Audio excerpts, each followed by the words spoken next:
Hej derude.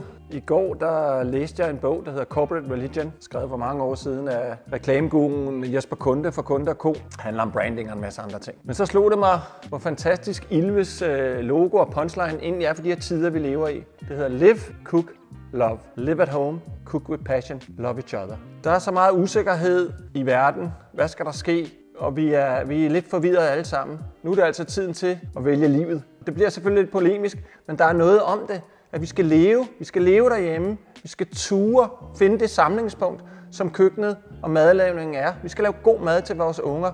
Ikke alt det der færdigretter og hurtigt og alt det der. Vi skal lave mad med passion, som de har gjort i Italien i århundreder. Og det synes jeg, at tiden kalder på. Og ikke mindst det sidste, love each other. Hvor er kærligheden henne? Det er jo det, der binder os sammen. Det er jo det, der binder mennesker sammen. Det er jo ikke at gå og kigge ned i vores telefon og lave vores lille boble. Nej, det er at komme ud og være sammen. Og madlavning, god kogekunst på med de bedste råvarer og det bedste komfur. Og så elske hinanden. Det er det, vi skal have mere af. Live, cook, love.